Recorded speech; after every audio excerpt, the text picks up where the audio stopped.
Don't worry about my propinquities. I'll take that's Just love, private information. I just love how much you're sticking to that word. It's your new favorite word, I saw. It actually is.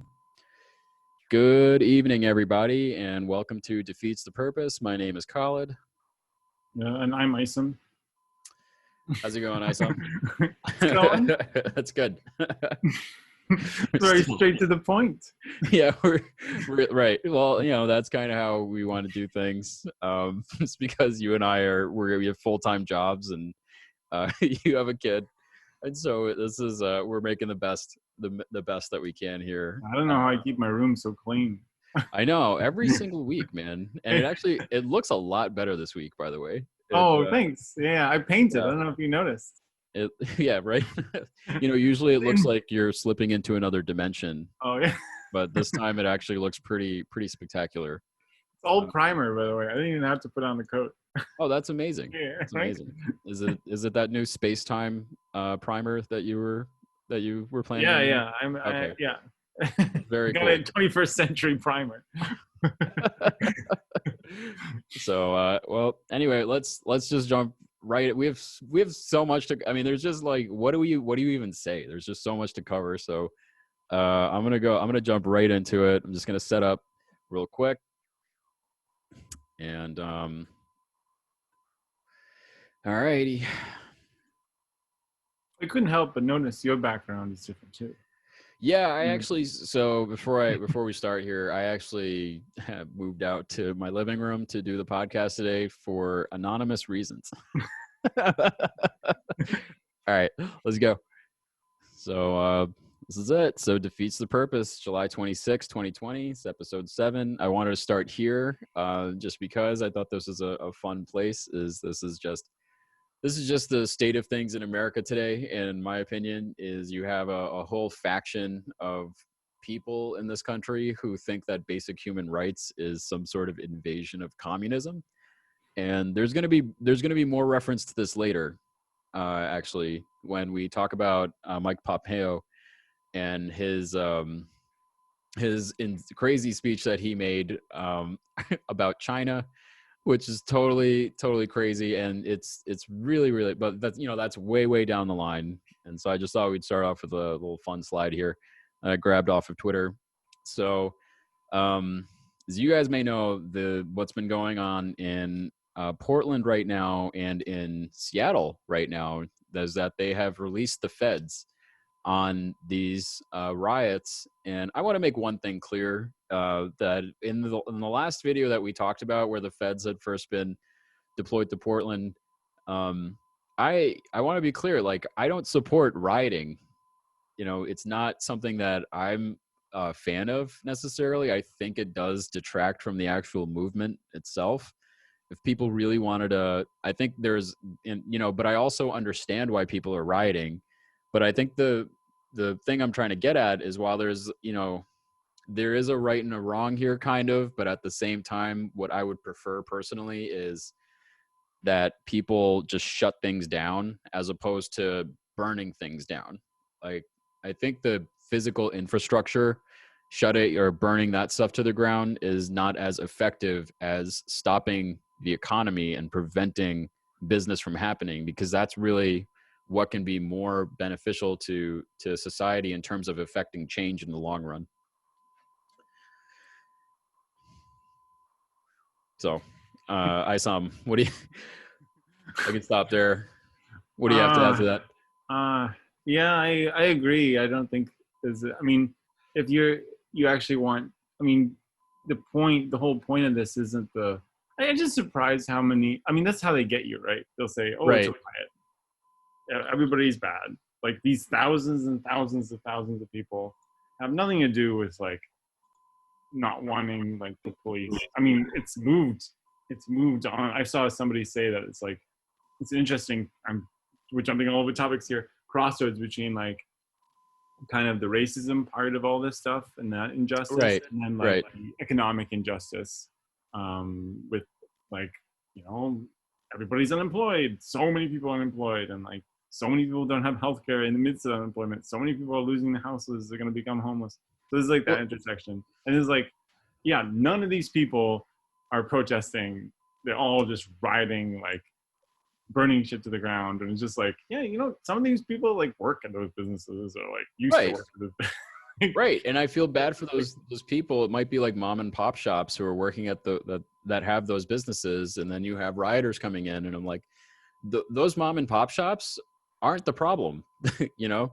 And We still haven't talked about Blue Leaks, but there is Blue Leaks. We got to cover this at some point. that's also true. Like, and Yeah. I know that I actually wanted to get to it. I think there's just so much to This is cover too this much. week, but I think it's very important for us to do a continuation of the Blue Leaks story, just because it does seem like there's a lot of right wing movements that have infiltrated the protests and are committing a lot of the violence that's going on within these protests. And so that, I mean, you do have to take that into consideration. You can't just look at this in such a binary view that, oh, it's just the same people who are protesting that are also doing the rioting necessarily. This is. But I understand why you would. I mean, this is. I was listening. I like to kind of see like different views and stuff. So I turned on Joe Rogan with was it Ben Shapiro Yeah, yeah. recently?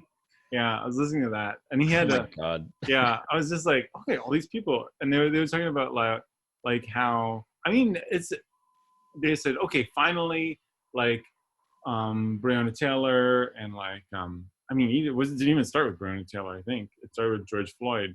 The big riot started with George Floyd. Right, right, And right. then like, okay, finally we can have this conversation about like police brutality. Finally we can have this conversation about like all this stuff. But then like the rioters ruined everything. Like the looters ruined everything. And like they don't want to listen. And God. it's just like, what are you talking about? This is like, I mean, what, like, okay, like, I don't know, if you're gonna make broad statements about every single person who's holding a sign, that doesn't, I mean, Right. isn't that shutting down the conversation immediately? I don't know. Well, so it's a very, you touched on a lot of I good know. points there.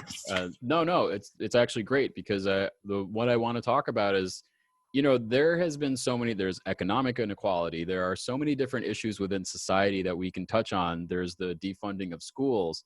There is the facts that our infrastructure is complete shit. There are communities that are over policed. This is not just one small issue. One thing that I've learned is that violence is a process. It's not something that just manifests itself in some single instance in time. It happens over a period of time. And if someone's life results in violence, if they are prone to violence, it is because of a process that we need to inspect that process. And if you just ignore that, then you're ignoring the very reason that these riots are going on in the first place. And you're just going to point at those people and you're going to say, hey, those people are rioting. That's bad. Well, why are they rioting? What is behind all of this? Is it just George Floyd, or were there additional things people were already upset about over a long enough period of time to put them in a position where they felt like they needed to lash out, even if it is left-wing mobs or Antifa or whatever you want to call it, right? Well, what's making them do all of this? They're angry. So whether or not it's a right-wing mob doing it or a left-wing mob, if it's the left-wing, well, my my guess is that they're fucking angry. Pardon my language. And if it's a right-wing, well, then they're infiltrators, and they're getting in there so they can stir shit up and they can create horrible public opinion about these protests, which have been otherwise, for the most part, been good. So I don't know. I don't know.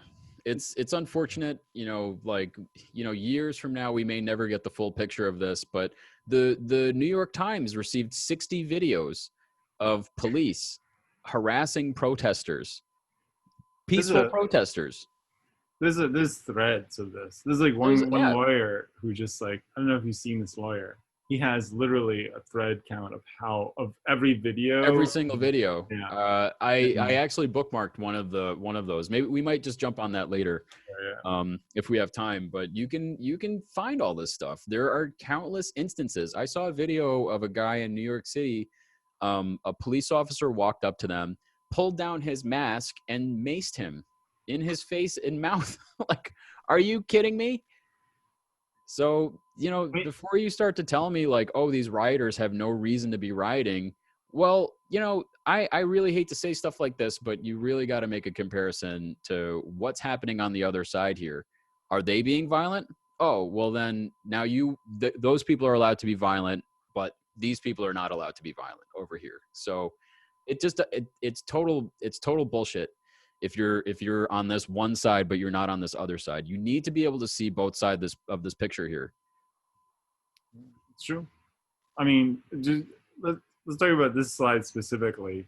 Yeah, Just, yeah. just like No, you're insanity. right. I've just realized we haven't even really addressed the slide here, but go on. The fact that like you have these 5 people who vote no to arm police, military. I don't even understand how this makes any sense. How this even like came about. Right. Like the police have like military weapons. It's just like we can't stop making the military weapons. We gotta give it to the local communities. We gotta give the local police to Right. harass. I mean, I just like what? What? Somebody even brought up this the other day.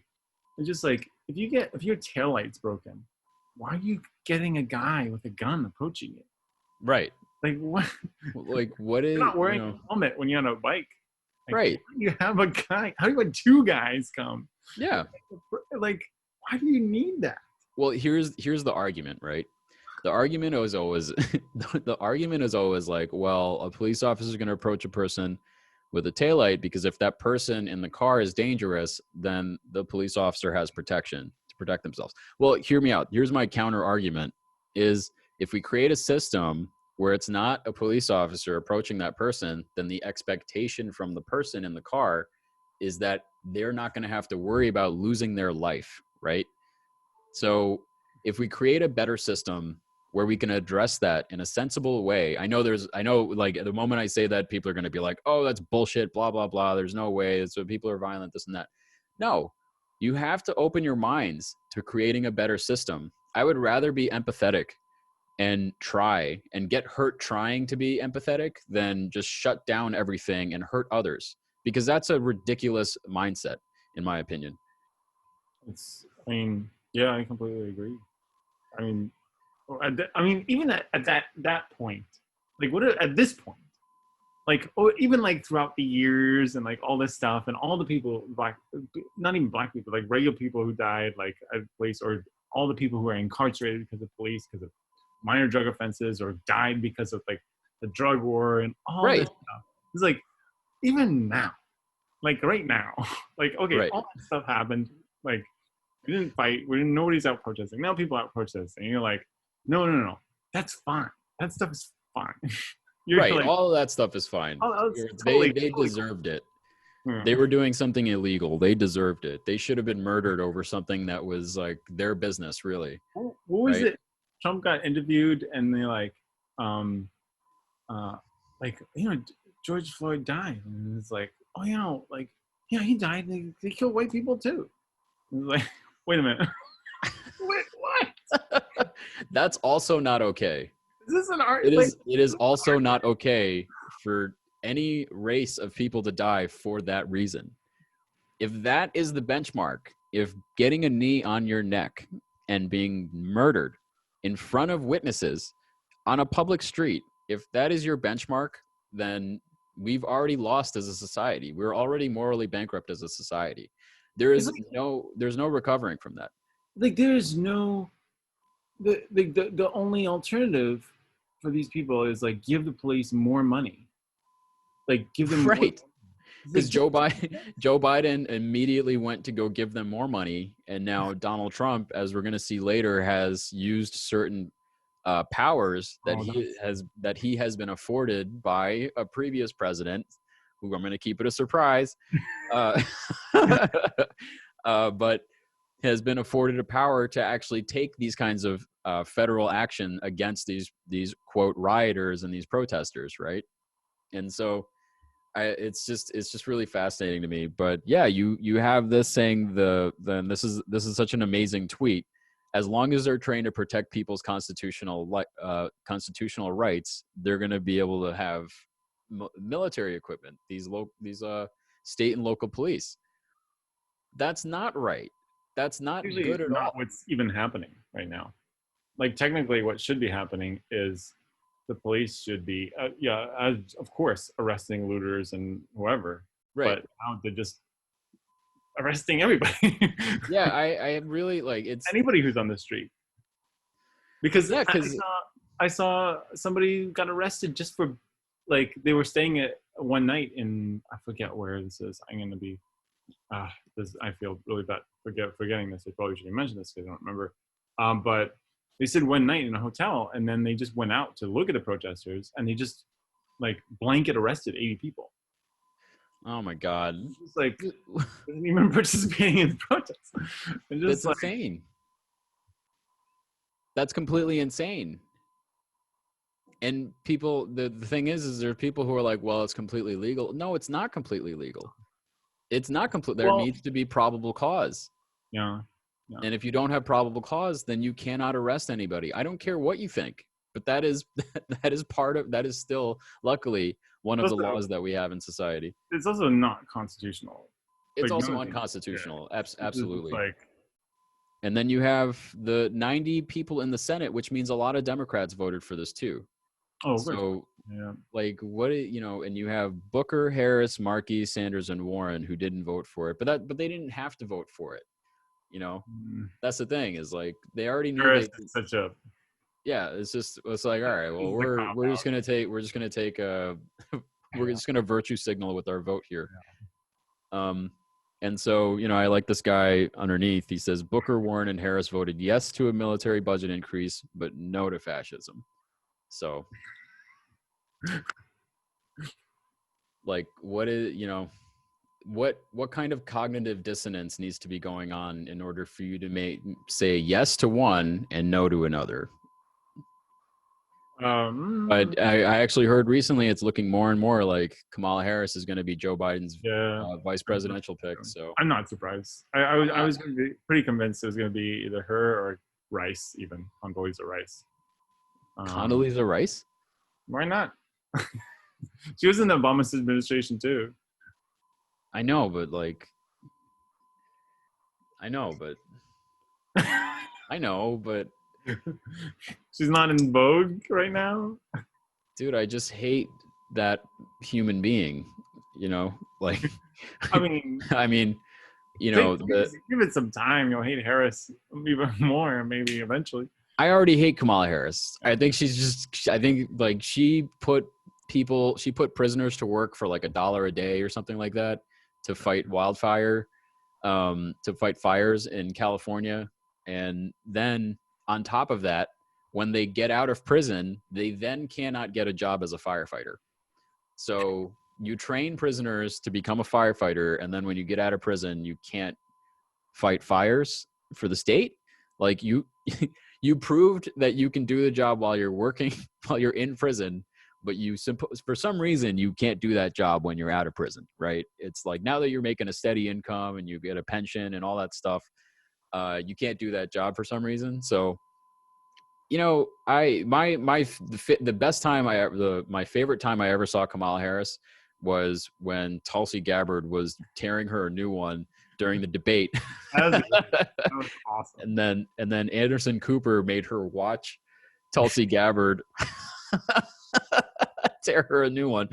Oh, that was one of my favorite things that I'd seen. All right, we're gonna go on from the slide. You ready? Yeah, I'm good. Yeah, let's go. So this leads into the next point. So now you have the state and local police who are able to use military style weapons. Now you also have the feds who are coming in. Well, the feds are of course going to be using what? Military style weapons. And so here's the headline from the news review. Federal officers deployed in Portland didn't have proper training, DHS memo said. Portland, the federal agents facing a growing backlash for their militarized approach to weeks of unrest in Portland were not specifically trained in riot control or mass demonstrations, an internal Department of Homeland Security memo warned this past week. We have the document here to corroborate this. It's not like this is just, they're not just making some unsubstantiated claim. The message dated Thursday was prepared by this agency for Chad F. Wolf, the acting secretary of Homeland Security, as he arrived in Portland to view the scene in person.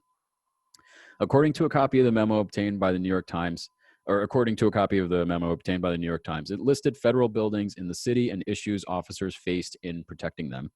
The memo, seemingly anticipating future encounters with protesters in other cities as the department follows President Donald Trump's guidance to crack down on unrest, warns, moving forward, if this type of response is going to be the norm, specialized training and standardized equipment should be deployed to responding agencies, which is, of course, not what we need here. What we need is for someone to meet us halfway. That's what we need here. We need for people to come out and be like, offer us a freaking olive branch. Offer us something. Figure out a way to temper the mood. Because right now, you're just fighting these people with violence. And it's just going to make more people upset. And it's never going to end. This is never going to end in a successful way or in a peaceable way if they continue to fight this with violence. I'm like, what is the end game here? Exactly. No, but like, realistically, what's the end game? Because like, the police aren't listening to the Oregon officials. They're not listening to like, hey, don't fraternize with the DHS. And they're like, okay, we want the federal agents out. Like, if the police aren't listening and the federal agents aren't listening, then exactly. Yeah, this armed militia versus this, like, citizens. Right.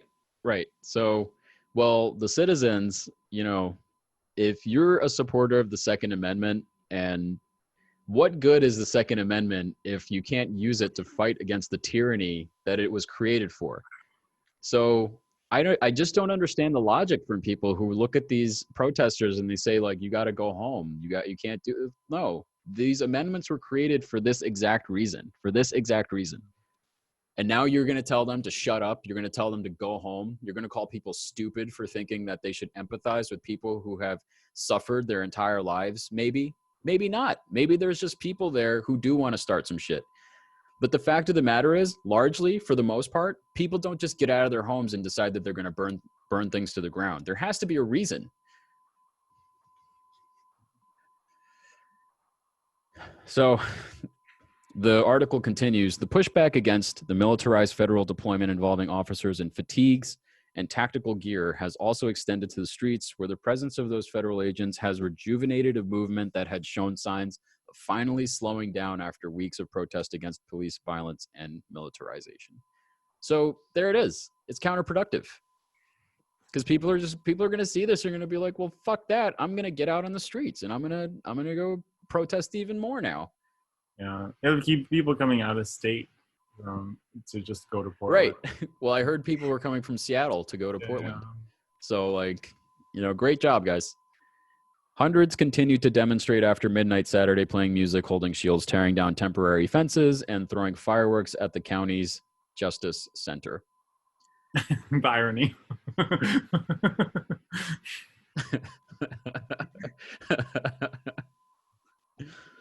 Oh my God. So this is that memo. You can find this. This is available on the internet. Just thank you for doing the actual work, by the way. Yeah, no problem. Thank you for actually bringing a literal memo from the Homeland Security and putting it up here. Well, if you don't put this exactly in what we need. If you don't put this in people's faces, what I've learned is they'll call you names, and so I mean, they'll probably still call me names. I actually love it. I look at the comments and I'm like, oh, this is amazing. Like, you gotta make a list. You gotta save them. Oh yeah. I'm gonna make a list of all the great comments we've gotten, and I'm just gonna read them out loud. We'll do that at the we'll do like our favorite comments segment. It'll be amazing. So this is the memo here that was, I think this was an actual leak. So don't quote me on that, but I believe this was a leak. And it says I'm just going to read the highlighted section, that the U.S. Attorney's Office appears to be aggressively charging individuals, but clarification by the U.S. Attorney for DHS agency leadership would be beneficial. Yeah, this is such a weirdly written sentence that it makes me want to like blow my brains out, because why are you charging people if you aren't providing clarification?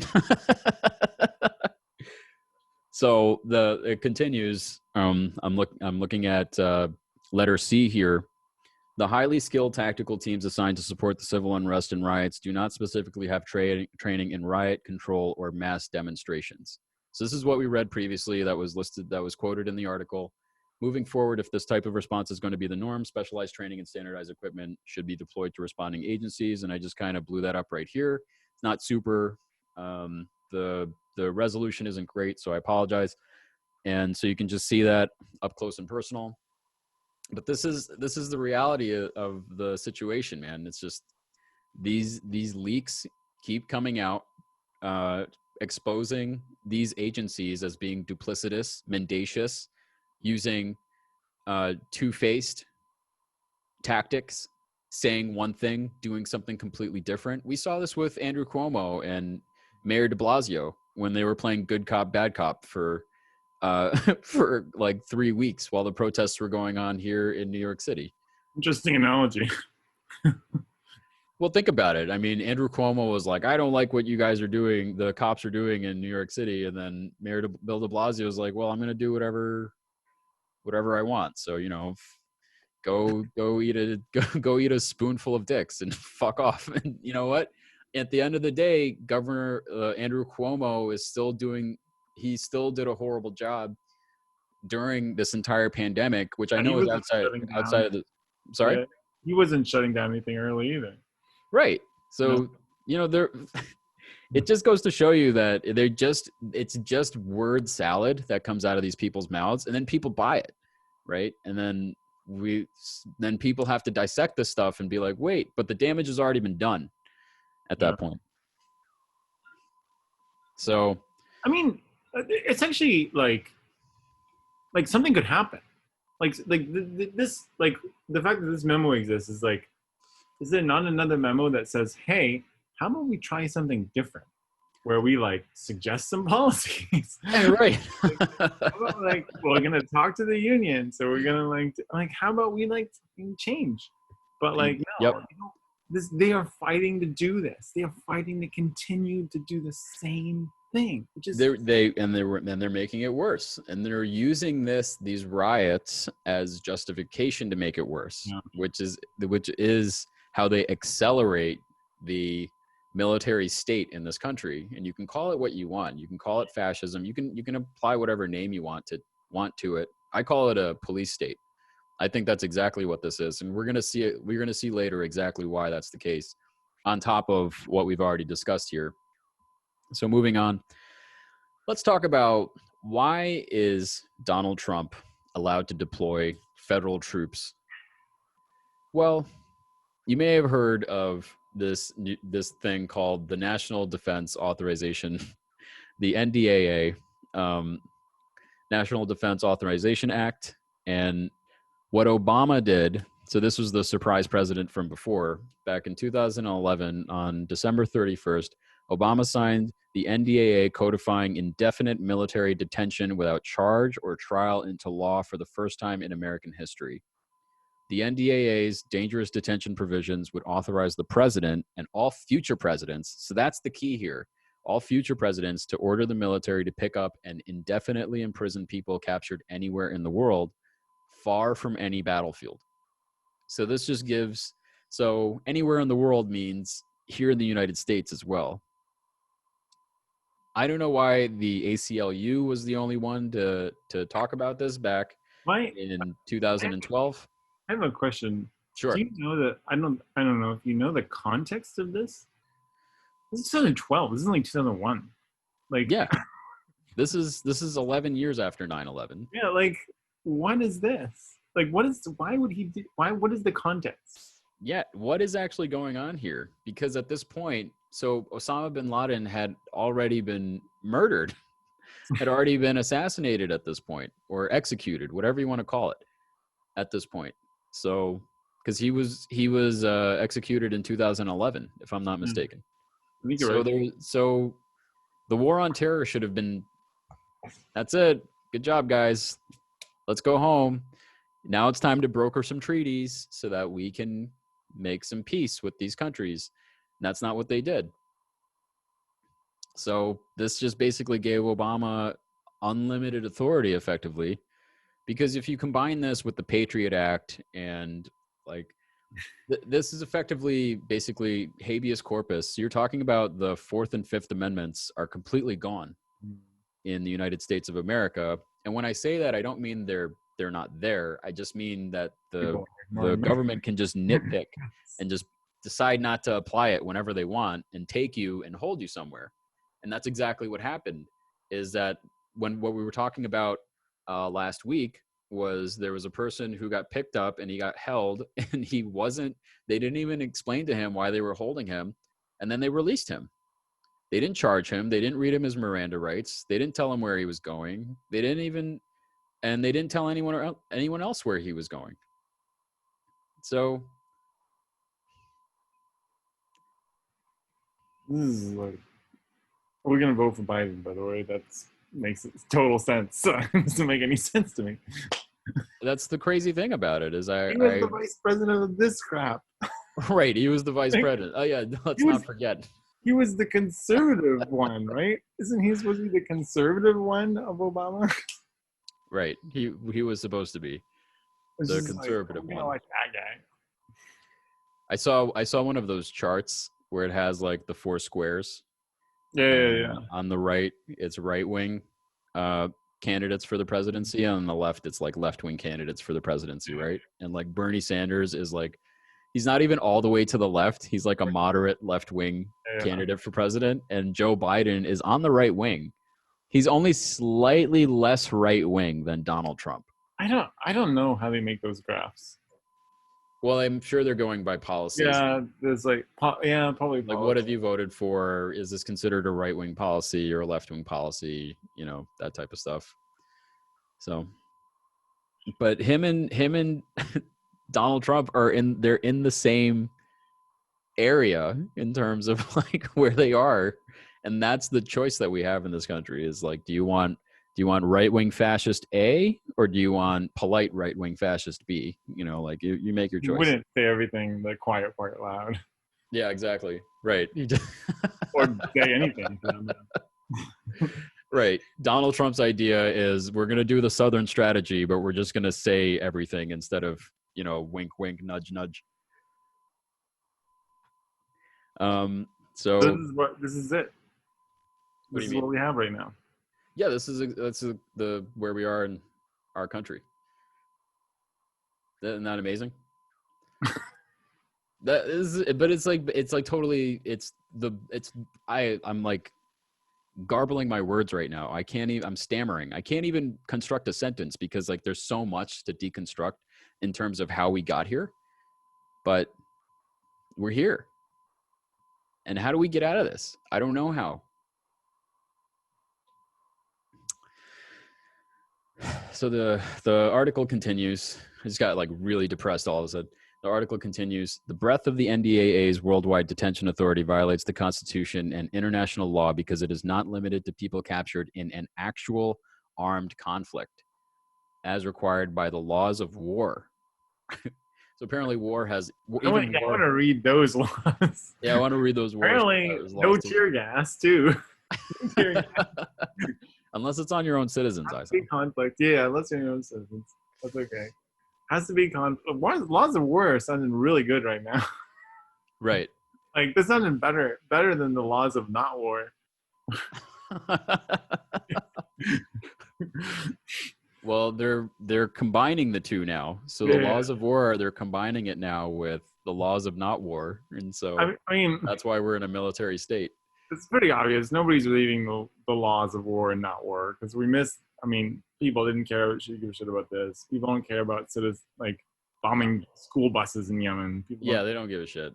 They don't care that they don't care that, and this is something that we might cover later. The fact that the OPCW came out and said that the entire premise for bombing Damascus in 2017 was a lie. There were lead scientists, veteran scientists at the organization who had their documents deliberately covered up by the head of the OPCW. They were told specifically to take those documents out of the report, which gave the United States a reason to go bomb that country. People don't care. They don't even care. They don't give a shit. They don't care about Yemen. They don't care about Syria. They don't care about Afghanistan, Iraq, all of these countries that the United States has decimated. Libya, for example, like it's crazy. They turned Libya into a failed state. They have open slave trading there. It used to be a prosperous country, but they always use the same excuse. They always say that we want to help the people in that country. And we're going to see here, right? They're helping people right now. Helping people. By spraying them with like a great do you see like the discharge from the tear gas canisters that they use? It's like it just freaking it's crazy.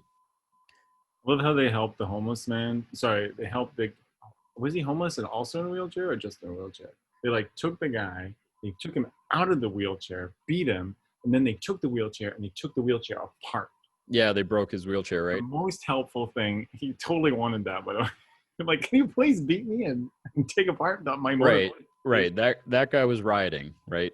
That's like you could, but here's the thing: you could show that to people, and they will parrot the same talking points. Yeah. Like he shouldn't have been in the way. He shouldn't have been there. Unlawful Shouldn't assembly. be rioting. You're covering for rioters. This and that. I see this. Sorry. He's probably spilled his coffee on the courthouse. You can't do that. You there with the coffee? Yeah. Just start beating me. This is unconstitutional. Under the Bush administration, similar claims of worldwide detention authority were used to hold even a U.S. citizen captured on U.S. soil in military custody, and many in Congress assert that the NDAA should be used in the same way.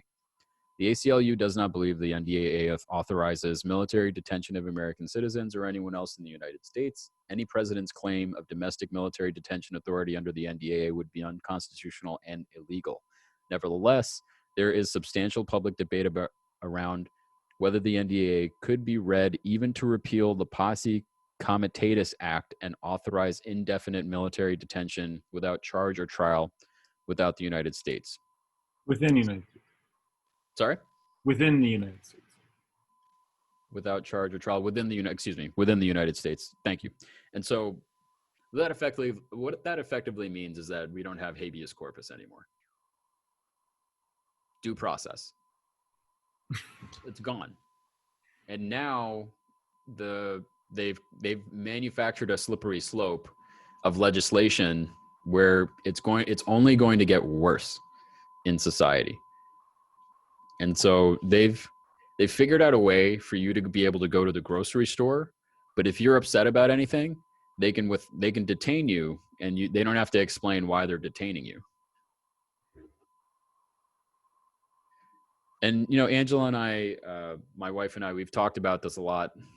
We've talked a lot about how it's a very polite society in some ways. Like there are benefits to being in the society because you can go down the street and you can feel safe, but at the same time, that's not even true anymore. I know it's not even necessarily true. I'm just saying, like, even within our neighborhood, like we go to the grocery store, we can come home and not feel like if we're smart, reasonable adults, we can make it home, right?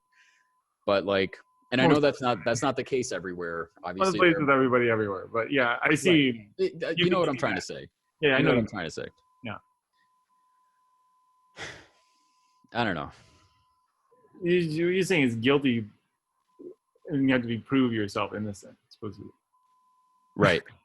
Well, that's the thing is now, you can't even. I don't know. He already got you, so what's the point? Yeah, and they don't have to release you, and nobody has to know that you're gone. You may not get the phone call or a lawyer or anything. Like, look at what they're doing to Julian Assange right now. They're psychologically torturing that man. Horrible. And he's not the only one that this government has psychologically tortured. They do it to a lot of people who are deemed political prisoners in the United States of America. They won't even put certain political prisoners in the same area as other prisoners in the same prison, because that political prisoner may educate those other prisoners and create an uprising. A union. Yeah, exactly. Right, a union in a prison. There needs to be a prisoners union. No, that'd be amazing. That'd be crazy, right? Raise the dollar. We want like fucking $5. Yeah, right. And bring it back up. No, we're not doing this.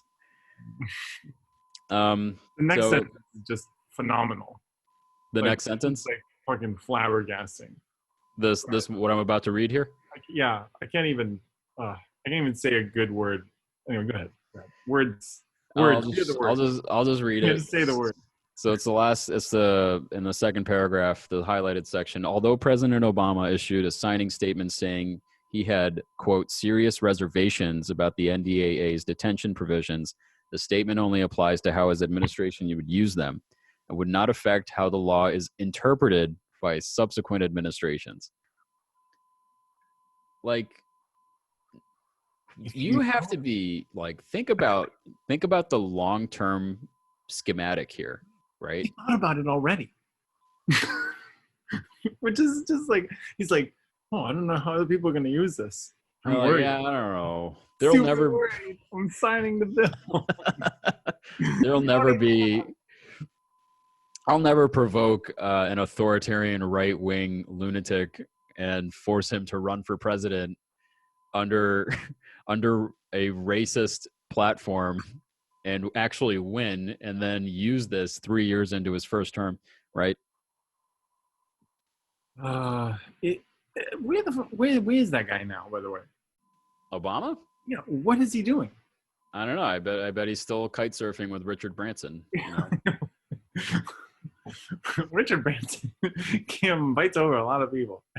Yeah, he does. A lot of powerful people are allowed to go over to Richard Branson's island. He will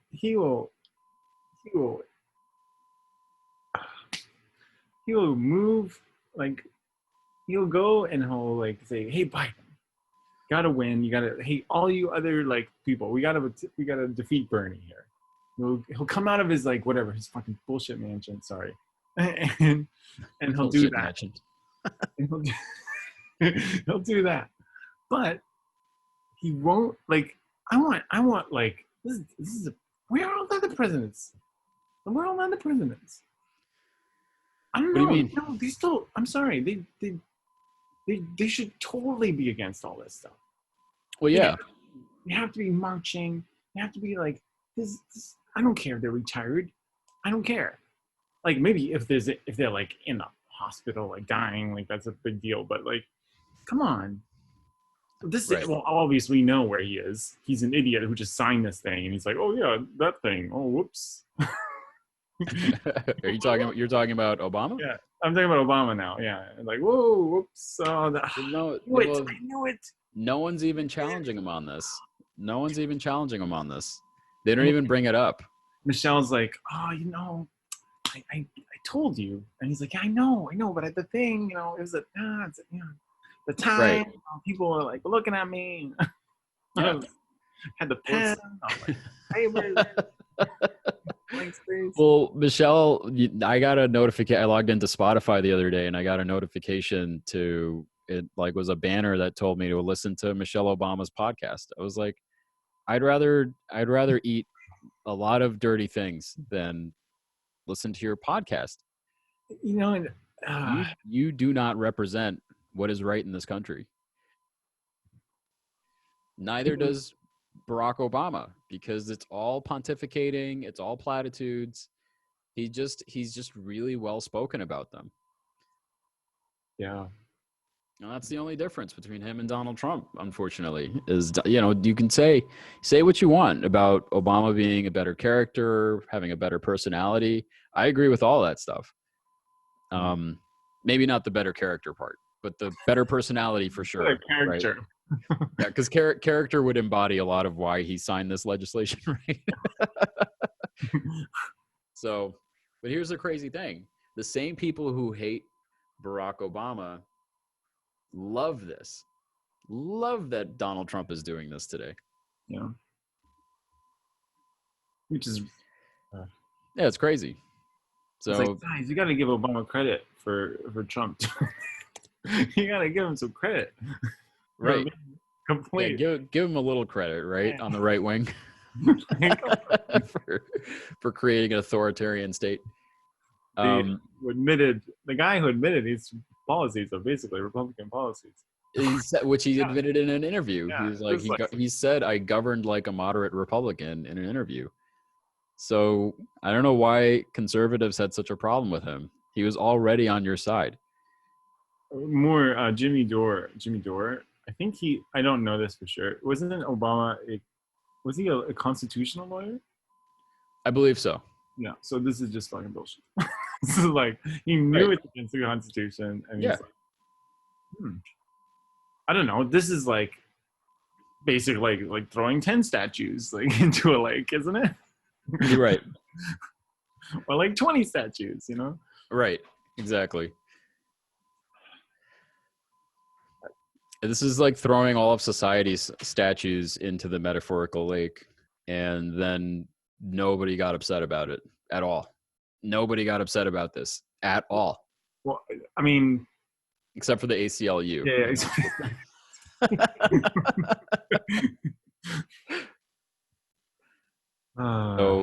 So it continues. Let's get through this slide. The provisions, which were negotiated by a small group of members of Congress in secret. Why didn't I highlight that line? And without proper congressional review, are inconsistent with fundamental American values. How did this pass? I don't understand. These Congress people are horrible. Because it's all under the guise of national defense, right? But as we found out, they end up using that stuff here at home. The public just doesn't find out about it until it actually happens. But until then, people are like, they'd never do that. They'd never do that. Those last two lines of this. Isn't that just amazing? This paragraph is amazing, by the way. This paragraph is incredible. So it goes on. Both Congress and the president need to clean up the mess they have created. No one should live in fear of this or any future president misusing the NDAA's detention authority. The NDAA's detention provisions must be repealed. So that never happened. And we're going to continue on to Marianne Williamson next. Do you want to? We're gonna continue on in this because the whole point of this podcast today is feds, and the military state. This isn't a small issue. This is a very complicated issue. There's so much detail to cover. There's so much minutia. And unfortunately, we have to do a podcast in the middle of all of the craziness that's happening in society right now. And so we can only pick a handful of things to really cover. There's just too much. This is crazy. I feel like we're doing a normal thing in very abnormal times, which is podcasting, right? Sometimes I'm not going to get into it. I don't want to jump into it. Sometimes what? Sometimes I think, sometimes I think the podcasting part of it, just like, I don't know, like we got to like, doesn't make any sense. I don't think I'm not following you. I'll be honest. You're not really following me. It's just like, I mean, I see it like this. Like we're like a tiny dot in like an ocean. I don't know what the dot. I guess a drop. Let's say it's a drop, not a dot. Right. We're like polluting it. Okay. That might be a better analogy for people who hate political podcasts. Tiny drop in an ocean. But then like if we're all the ocean, if everybody knows about this, more people know about this NDA. Like I wasn't aware of this until you brought it up. Right. That's great. Right. I mean, so that's great, right? I like what you did there. No, I'm serious because I read something recently that was like, if everybody wore a mask, you can reduce the transmission rates. If 95% of people wore a mask, you reduce the transmission rates of COVID-19 significantly. I read somewhere 80% is It's just crazy. I read somewhere that it was 80% of everybody wore a mask. Whichever one number you want to go with, the higher the percentage of people that wear masks, the more exponential the benefit in the long term in terms of the transference rate of COVID-19. And so you look at it the same way. Even if we influence a handful of people, 30 people, 100 people, we end up influencing the right people. It becomes exponential, and then it ends up growing, and those people can influence other people. And that is really the goal here. Is, I mean, I'll be completely honest. The reason I wanted to do this podcast is twofold. One, I was pissed off all the time, and two, you contacted me and you were like, let's get that podcast started. And I was like, fuck yeah, let's do it. And then three, this is the perfect time for people to be using their voice to get out there and to be talking about these kinds of things. Yeah. And we're like planning on actually getting out there and potentially interviewing people at a certain point in time so that we can bring back better, so we can actually be doing some journalism and we can actually be bringing back things to report on, as opposed to just reporting on other people's work. But the goal right now is just to create a story, is just to, hey, how did we get here? That's it. That's all I want to do is, how did we get here? Let's make sense of these things. And also just like doing a podcast with you, man. You're a great guy. So, you know, that's yeah. I'm a tidy guy. Can't make enough jokes about this background. So, I don't know how I hooked up this part. This is What? a little tough. This like curve. oh yeah, that's amazing. That's, Super bad for like putting books on this part, but like so funny. You got to get a new interior decorator, man. I know. So- Start working on that. You only take so many things, you know. I hear you. Following the interior decorator Twitters or following like the progressive Twitter. All right.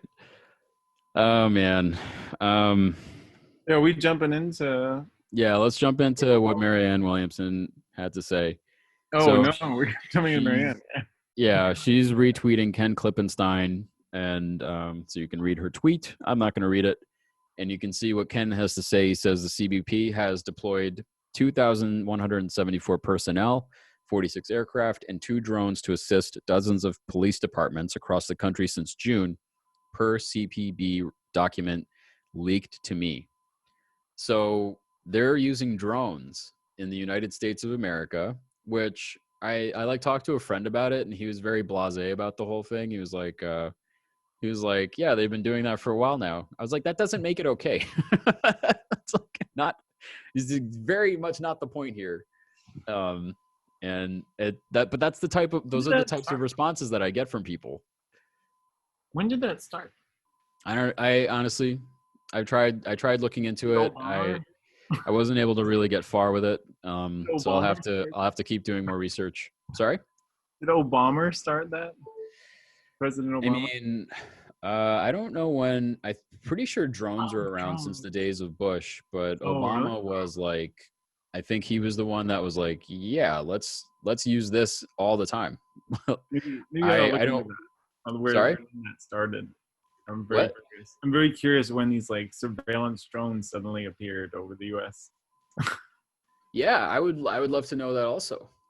Like, who's the enemy here? But, dude, you know, I live here in Harlem, right?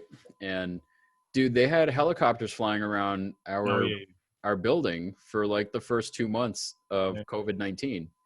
And we were just like, what is going on? We couldn't understand why there were helicopters literally just hanging around above our apartment complex. They couldn't have been more than 500 to 1,000 feet in the air.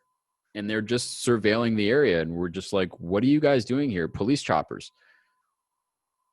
So we really don't know. Like, I wish I took some videos of it. It's not super. It wasn't super easy to take videos at that time, or even like get outside and just, you know. The pandemic. We're in a pandemic. I forgot. Right. So we were scared to go. We were scared to go outside because we thought we were going to die if we went outside. I mean, it's a big attest to how brave people are who to fight for their rights. Yeah, because they're out here and they're fighting for their freaking rights in the middle of a goddamn pandemic. And dude, the protest that Angela and I went to, they were handing out Masks. hand Yeah. sanitizer and masks, and they were like people who were just there to protect the people. You know, it was very coordinated, and it was there was not one bad person at that protest. Not a single person did anything wrong at that protest. So how it devolved into riots and other shit later on that night, totally beyond me. But the part that I attended was amazing. This is just all really scary. And so she's posted these documents here. We're not actually going to go into the documents, but it is very alarming that there 46 aircraft and 2 drones to assist dozens of police departments across the country. Have what? F-15s? Like, what is this? Is that what you're seeing? No, like, what is even like if Oh, what are the aircraft? yeah, I don't whatever. Dude, I don't know. We would have to look at the documents. Yeah, it's only so many documents. I know. There's just too many. You should talk about how hard it was to find the vote the last time. You were looking for the vote for yeah, it was very difficult, but you know, it was actually for the House Armed Services Committee vote. Yeah, it was very difficult to find that vote. It eventually became easier. They posted the transcript to the vote. I think I just got a little too impatient because it had just happened, and then I saw reports on the vote, so people had probably watched the actual video of the vote. There's also like zero reason, like working in technology, like I just am baffled by how much crap happens to this stuff. Right. Like, there's zero reason why that vote isn't up immediately. Like, without even, there should not be a moment's delay. And it was very difficult to comb through all that information. I ended up having to watch the videos. Yeah. You know, they take minutes for a reason. Yeah. Get that stuff on the web. This is important stuff. The people need to know about it. But dude, it's all by design. What did people do before C-SPAN? Like, what did they do before? Like, I know, right? How did people find out? Do to entertain themselves even before C-SPAN? Dude, I don't even know. Like, it's a good thing that technology has created a society where we can get information, but if they just keep throwing information at us, then, because there were 2 articles on this so I'm not talking about this, but that's on the screen right now, but the House Armed Services Committee vote, there were 2 articles. One was an article by The Hill, and I think the other one was by the Intercept. So it wasn't like, there's not a lot of like mainstream reporting on this particular issue. And so, you know, The Hill, yes, they're gaining in notoriety. Let's see how much they sell out over time. I've already seen a lot of their articles that I disagree with, and Cigar has turned into basically just another pundit for the right wing at this point. And Crystal Ball has a lot of questionable opinions herself. So, but sometimes they come out with, you know, nuggets of gold. But I ended up not being able to watch them anymore. Oh really? Oh, I didn't know that. I can't watch them ananymore. I haven't something about them. Sorry? I haven't watched it in a while, but I'm curious about that. Yeah, that's exactly what happened to me though. Like I just haven't watched in a while, and there's nothing drawing me back to them. I'm just like, you guys aren't really. And then I started reading a lot of the other articles that are written by their other contributors, and it's just a lot of it is just garbage. I'm just like, I can't freaking read it without. They had really good losing my mind. Sorry? They had really good election primary coverage. Yeah. Oh yeah, their election coverage was great. It was outstanding. So I don't want to shit on that, but what I've seen recently, I'm just not too impressed with. I also, it's fine. It's fine. I'm gonna move on. Yeah. So then you have this here, a situation where, and you can find the Nation article. You can read more about this, I'm sure. But the feds are basically closing in on these protests, and they're effectively shutting down the First Amendment and they're using these riots a lot of these riots, which have been crafted by the right wing, by infiltrators of these movements. And so it's a racket. I mean, the right wing movements are creating enough problems at these protests that the feds have. It has given the feds a reason to be able to use their authority to crack down on them, to basically shut people up. And I've seen I saw a video of people filming federal police officers marching down the street, and they started shooting at the people just for filming from their doorstep. They started shooting at the front door of these people. I don't know if you saw this video. Oh, there's like a couple. Yeah, I did. There's another video. Well, I was talking about it, like the Upper East Side people. I'm pretty sure it was Upper East Side, where they just came down to see. They just opened the door to see the protests, and the police officer grabbed them and arrested them. Oh my God! In New York? Yeah, in New York. This is like a few months ago though. Okay. And now it's just like, it's all, you can just arrest anybody. It doesn't matter if you're in a protest. Doesn't matter. It doesn't matter. You can just say you saw someone, because there's just too much going on. So no, there's not enough. The system is so unstable at this point that there isn't any recourse. No one has any recourse. The police just have the what's it called? They have the carte blanche to just do whatever they want, and then there's no one really to defend the people who may or may not be in the wrong, right? So what do we do then? So then on top of that, you remember the Chicago mayor, the Chicago mayor was like, the feds are not welcome here in Chicago. And it was a whole big deal. And they're just, what's it called? They're showing their resistance, whatever you want to call it, publicly. And then immediately they genuflect to Donald Trump. Unbelievable. And you're just gonna capitulate immediately after making this big brazen statement that the feds are not welcome in Chicago. Well, I was about to say, to be fair, but I'm sorry, there's no fairness here. I read another thing. Well, we'll get to see what happens. Uh-huh. But I read another thing where, like, no, the feds aren't going to come. We're just going to beef up the local authority. It's like, what does it matter? What's the difference? If you give one goon a gun, or if you give another goon a gun, you're giving a goon a gun. There's no difference there. It's just you're still not working with these communities to help them out of the situation that they're in, that has created this culture of violence, right? Again, if we're talking about left-wing, specifically left-wing rioters, if we're not talking about left-wing rioters, again, I want to be clear, then those people are infiltrators and they need to fucking cut it out. Well, I mean, this is like, nobody's offering. There's a lot of this talk, like nobody's offering any solutions, but I guess we already talked about this. Like, but we should continue to talk about a solution. Like, there's lots of people in the city who are like, city council can offer a solution. Like, a lot of these people can offer solutions. Where, like, they're not all these people they're not supposed to work for people who live there. Like, did you see the mayor of Chicago? Did you see her video where she started talking about Batman in Gotham City? Yeah. You got to watch it. It's so bizarre, dude. It's so creepy and bizarre. All right, I'm going to continue.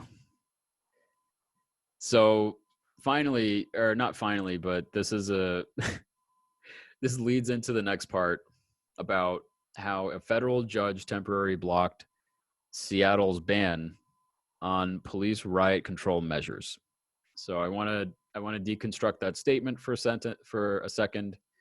Basically, a federal judge, there was a ban in place that said that police could not use specific types of weapons for crowd control, right? So there was a ban on tear gas, and I think there was a ban on rubber bullets and a few other measures for crowd control. On chokeholds?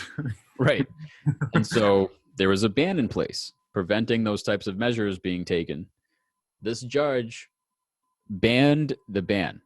Okay, so the language here just it's almost like a non-satirical version of George Orwell.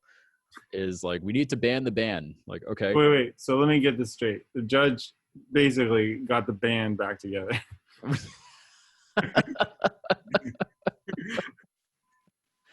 No, no. Yeah, and this time they mean business. Yeah.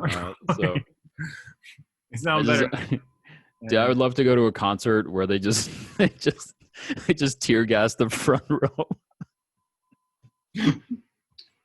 So that's bad. That's bad. Woo! Oh God!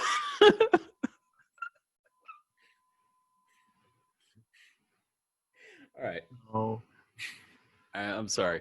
There's nothing. No, this is not funny. It's not funny, but We're laughing out of like.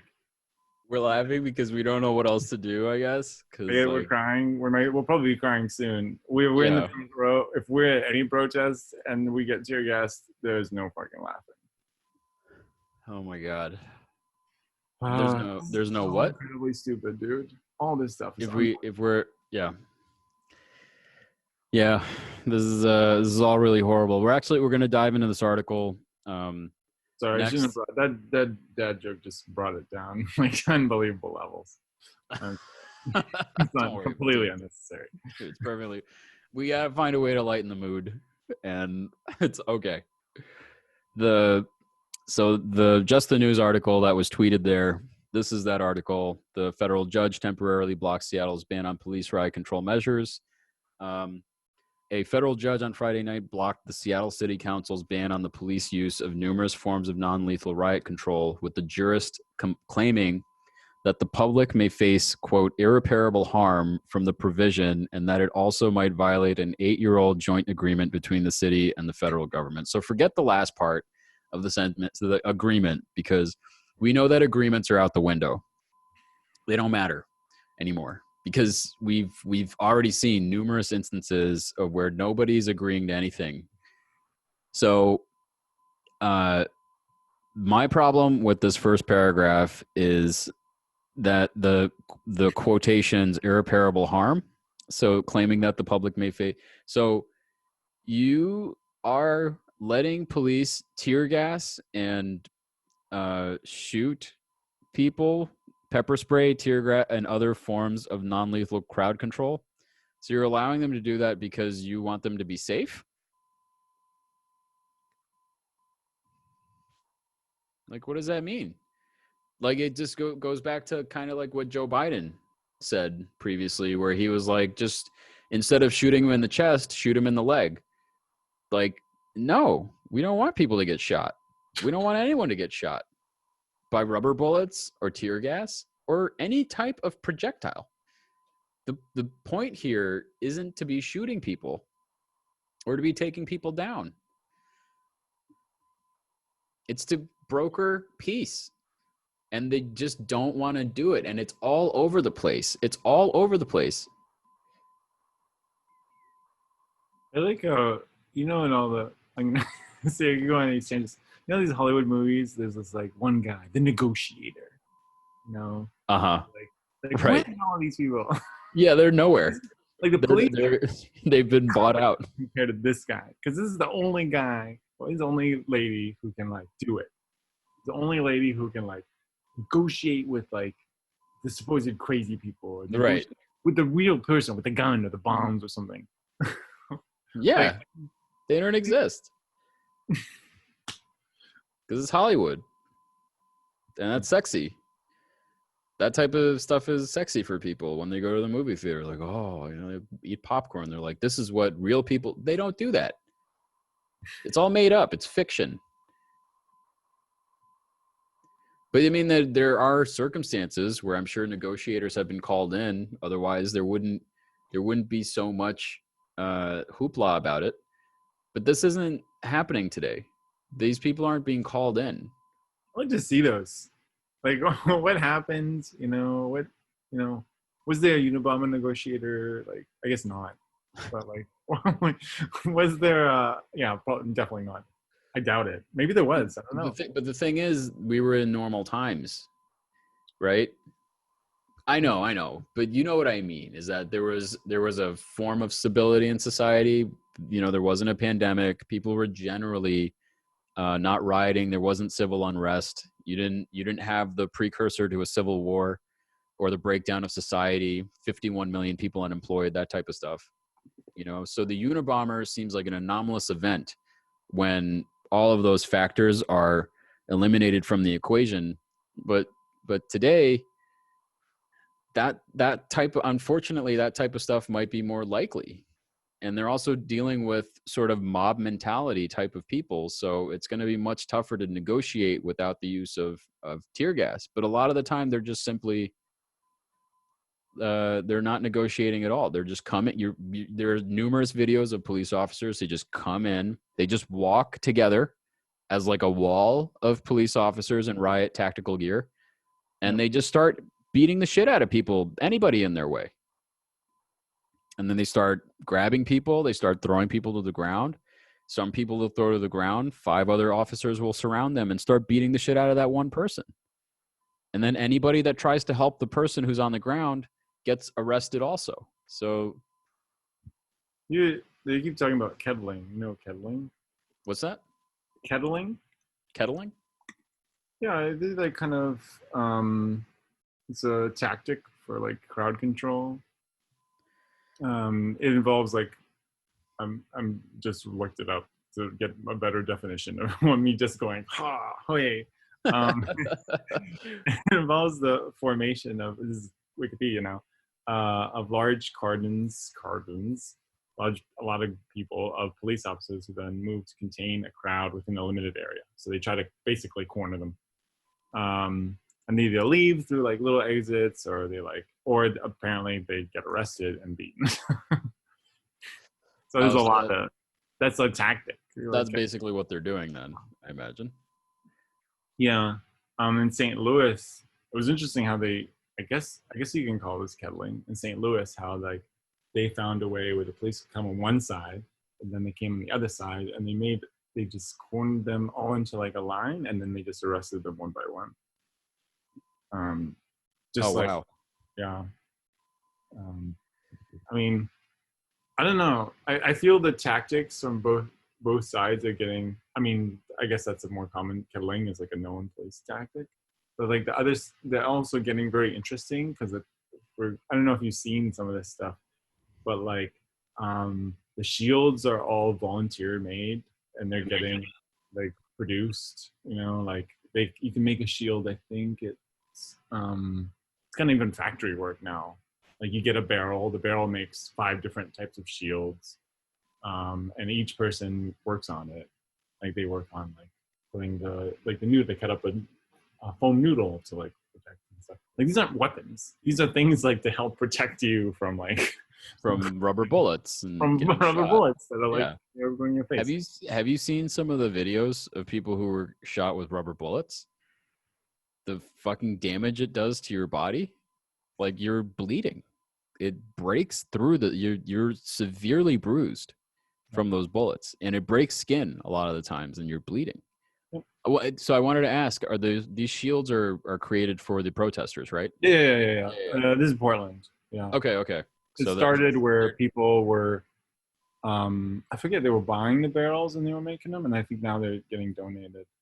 Oh wow. Okay. Yeah. It takes. I mean, you gotta craft them so they kind of fit, but it takes a while to make. But I mean, like they making those. They have the temporary fences. You know how the police are putting up temporary fences?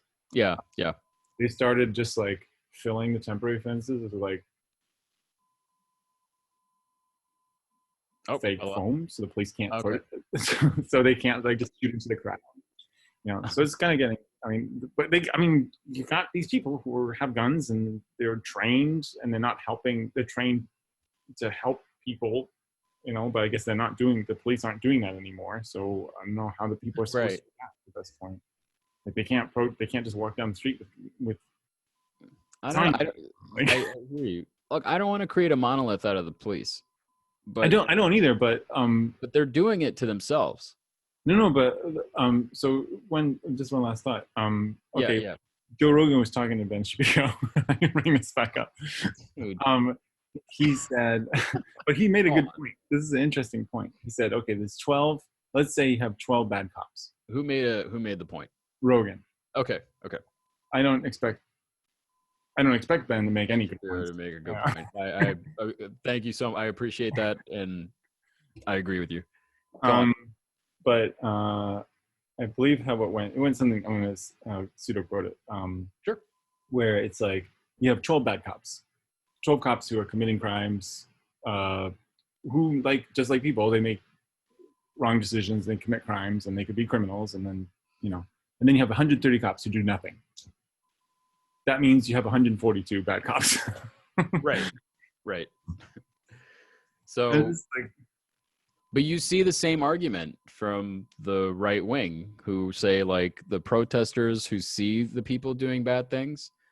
that's also not true though, because But they group them the same way. They say like the protesters who aren't doing anything wrong. yeah, I mean, yeah. If they don't report these people who are doing things wrong, I'll But tell you what. I've seen. I want you to continue. Actually, I'll get back to my point later.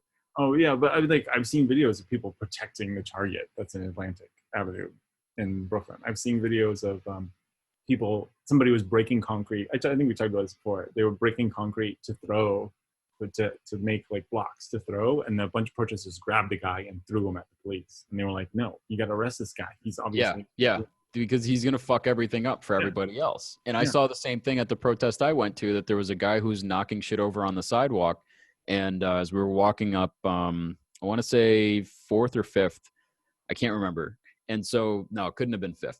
And anyway, we were walking up, and he was knocking stuff over, and another protester threw an egg at him, like had an egg on hand and threw it at him. And the guy like got startled, and the guy was like, "Cut it out! You're gonna fuck it up for all of us." Yeah. Because there are police all over, man. They're looking for a reason. They're like, please, you brought us away from whatever else we were doing to come out here to babysit you guys. Please do something so we can lose our fucking shit. Yeah. And so I've seen it too, but now the circumstance in Portland might be totally different. I've seen a lot of comments from people who are like, what they're doing here is crazy. They're destroying property. They've been rioting for weeks now, and it's getting dangerous. And to that I say, like, I don't know what the answer is there. I know that rioting isn't the right answer. I mean, I want to see reports on the destruction, like how many businesses, because it's got to be like it's a pretty easy to see. Like You gotta go to Michael Tracy's Twitter feed. Oh, don't even. You'll see all his interviews with I people. don't like that guy, dude. He just rubs me the wrong way. He's just fucking. Don't even say those words. I know. I'm sorry. Well, you brought up Joe Rogan and Ben Shapiro, so I had to get you back for. I mean, like particularly Ben Shapiro. I nearly called him Jen Shapiro. Sorry, Ben Shapiro. Him, not so much Joe Rogan. But like, I'm just curious, like, what is this stuff? Because the people are like, oh, they're graffitiing the courthouse. I'm just like, well, like, if something like I was reading, like, I think legally that if it's just chalk, like if it's because they have lots of chalk sprays. I don't know what they're doing. I'm not right. But if lots of chalk sprays, you can wash that off, and that's not illegal. You're not causing harm to the building when you're just putting chalk on it. So it's like, I don't know. I'm not in Portland, but from what I've seen, it looks pretty bad.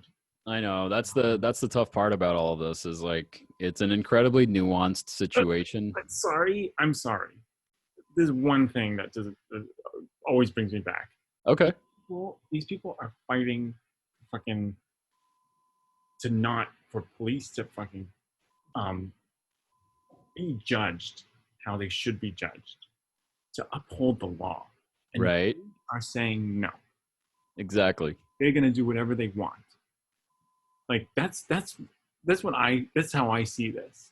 And it's just like, you're going to destroy property, you should not destroy property. You should not do this. But if you're going to be, if the police are just going to arrest people randomly on the street, or they're going to, the federal people are doing that, or they're just going to start macing people because they're holding a sign. This is like, come on. Like you're not doing you took an oath. Like you're not doing what your oath says. Well, that's exactly right, and this is a lot of the issue that I see with the responses that I've been seeing on the internet to are saying, "Oh, the rioters are bad and this and that," and I'm like, it's chicken and the egg now, man. That's like if you're inciting violence on one side and you're inciting violence on the other side. But it's not chicken. Let's be clear. It's not chicken and the egg, though. Like there was a time where people were not protesting. No, I know. At this point, it's like sure. Once the violence starts on both sides, it becomes like, well, they did it. No, they did it. No, they did it. And then nobody ever gets to get a word in an argument, because it always becomes like, well, they did this thing that was bad, and then they point to a situation where the other, you know what I'm talking about. It just devolves into a horrible situation. Yeah. But I understand what you're saying. I totally agree with you. This is the point of the protests. Like we had the beginning, actually, and now I'm not even like, no, the beginning, definitely Black Lives Matter is the right. point, the whole thing. Right. Now it just keeps getting, yeah. It just just keeps getting.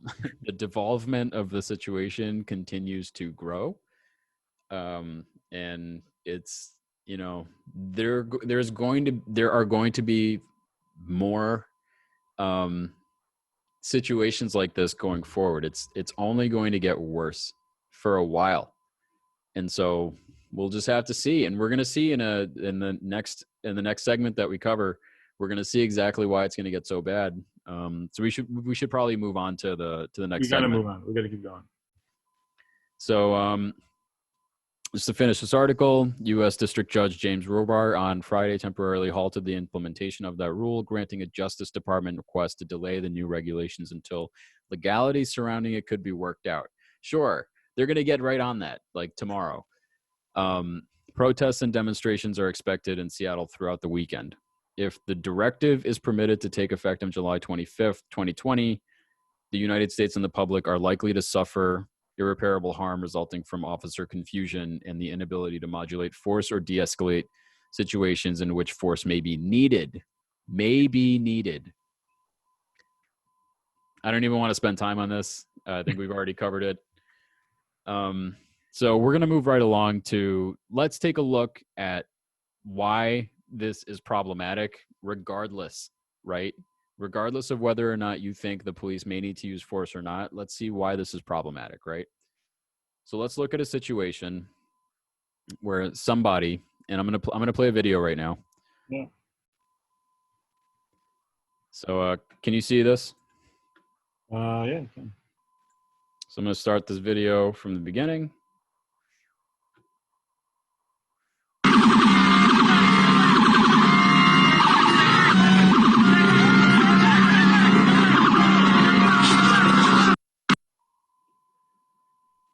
You see what happened there? Yeah. It's pretty self-explanatory. I don't understand what... This happened in New York. This guy had his hands up. Police walked up to the guy, pulled his mask down, and pepper sprayed him. So I don't know what this judge is thinking. Wait, this happened in New York? This particular situation happened in New York, but this is just one inference of something like this happening. I mentioned before that the New York Times has received 60 separate videos of accounts of police officers in New York assaulting people completely unprovoked for, quote, sport, just because they were trying to get their kicks in.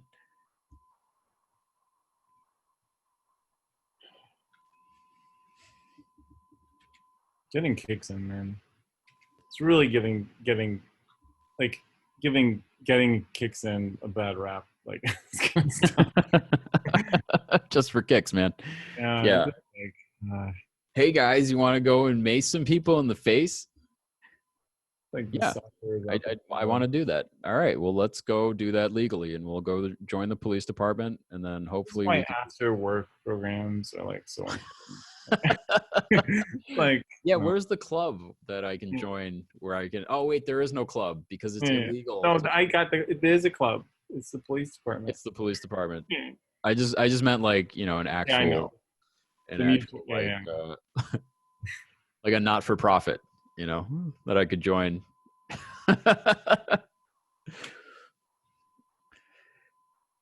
And then this is another. This is Oh, just this another is tweet. like yeah, I remember this. This is this is me.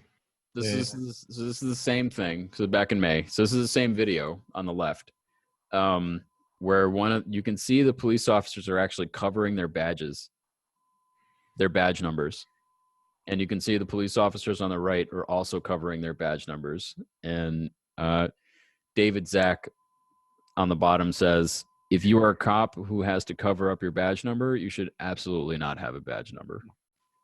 And I agree. I think those badge numbers, they just give away who you are too easily. You should probably just be anonymous. No, I'm kidding. You should not be a cop. You shouldn't be a cop. This is not the right job to protect the public. If you have to cover up your badge when you go out to these things. Mm.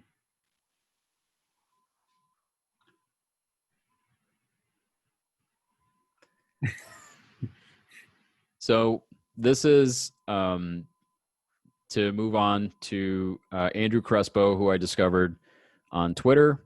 He talks about, now this is the Fed. So what we were talking about last week, the Fed's response in Portland. Yeah. And I think we played a video of one of those Feds detaining somebody. Is that correct? I think we played a video of. I believe so. Yeah.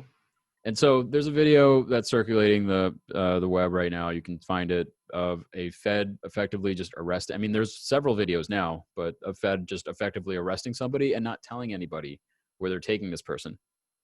And so Andrew Crespo says, today on TV, the deputy director of the Federal Paramilitary Force in PDX discussed the infamous van video, which we're referring to here. Sorry? We definitely talked about this in the last article. Yeah. I'm going to actually click on this, and we're going to go to the video. Here it is.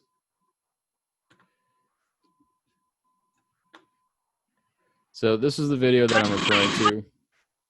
Yeah. Let's take a look at it. What are you doing? Use your words. What are you doing? Use your words. What are you doing? I haven't done anything wrong. Use your words. What's going on, What is going on? We need to know. Who are you? Why are you taking? NLG will get you out. What's your name? Tell us your name. What's your name? Okay, you're fine. We'll get you out. Bro, what? We got you, friend. We got you. Oh, fuck. NLG. You just violated their rights. Oh. Kidnapping people. You just violated their rights. Thanks for keeping them fucking. Oh. So that's fantastic. And so if you haven't seen that, and if you have seen that, and your response is that's fine, then there's something wrong with you. And when we do go back to having a stable society, you should seek professional help, like psychologically. But right now, you might not be able to afford it because you don't have a job. And there's the problem, my son. Yeah, you shouldn't go outside in most places anyway because Right. Right. Or you are in jail because they arrested you because they took you away in the van. Exactly.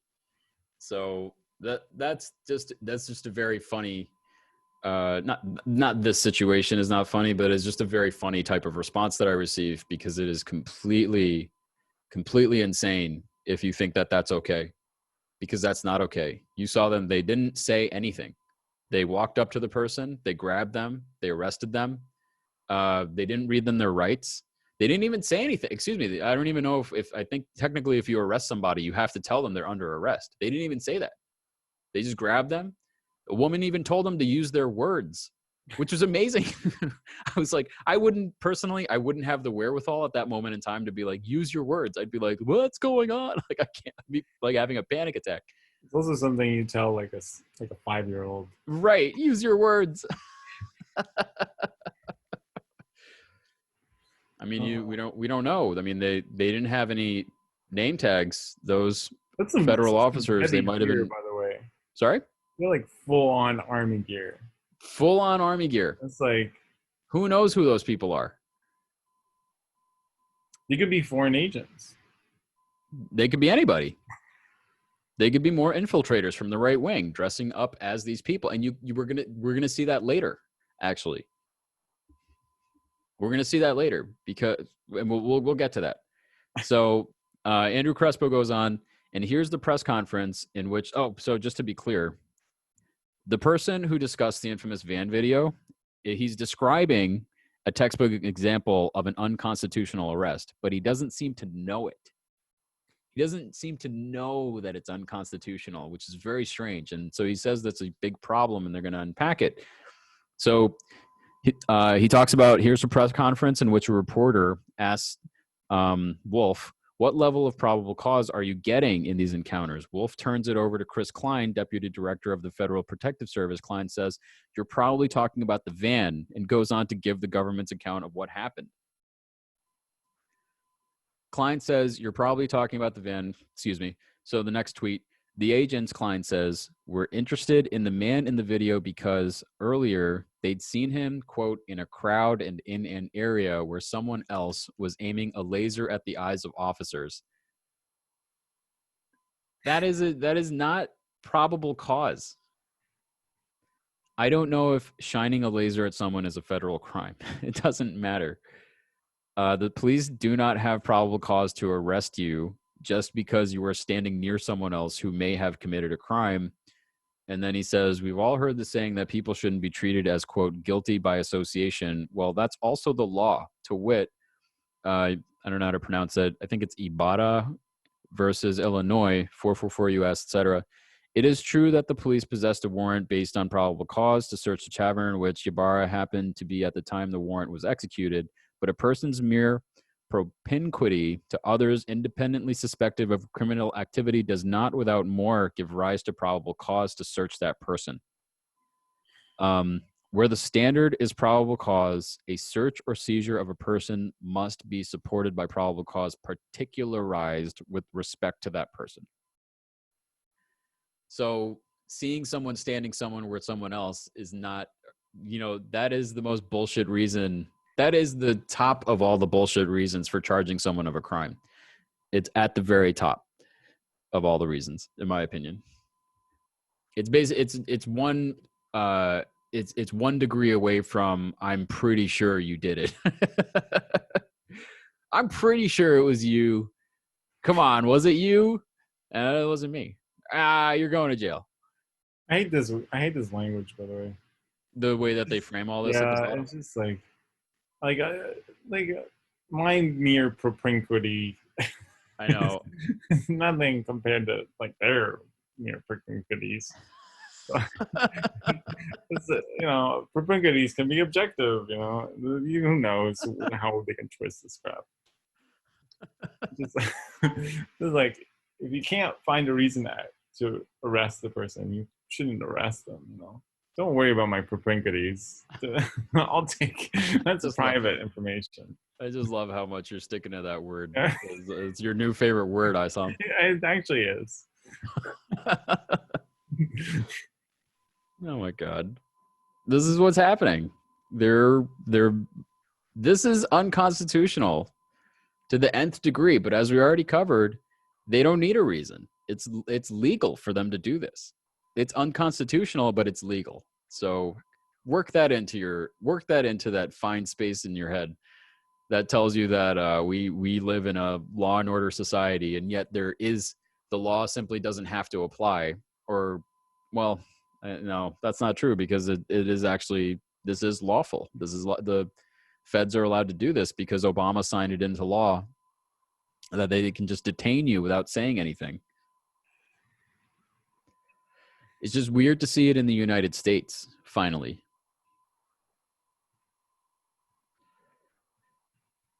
So we'll move on. This is what I was talking about before. The New York Times has done an investigation into several dozen videos from just the first 10 days of protests. Some we have in the list, but many others we do not. And confirmed NYPD cops repeatedly brutalized protesters for sport. But G. Greg here is actually a lawyer, and he's been collecting all the videos in like a super thread. Okay. You know, So that's this what he's is, talking about, the list. got it. Again, So seven, what? seven. So it wasn't this person, but I saw another person who's also collecting the videos. But I'll have to look at the thread that you're referring to from this guy as well to see how they match up.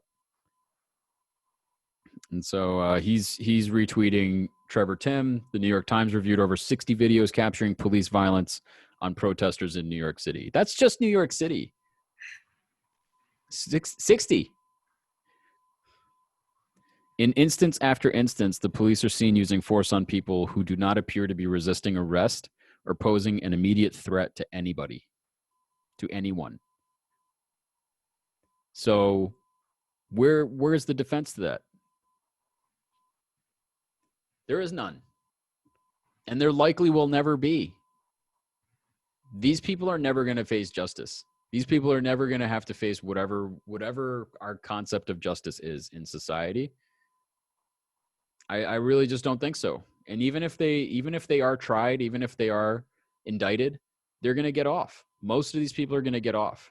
They're going to say they feared for their life. There's going to be a litany of reasons why they're going to be able to get off. I mean, they get off, and some of them become police officers all over again. There is some good news though in all this. Oh boy. They recently, what was it? Let me tell you in a second. Let's keep going a little bit more. Yeah, sure. This is actually on to the next story. So. Oh, okay. So maybe I'll just tell you right now. Sure. So recently, ProPublica, they had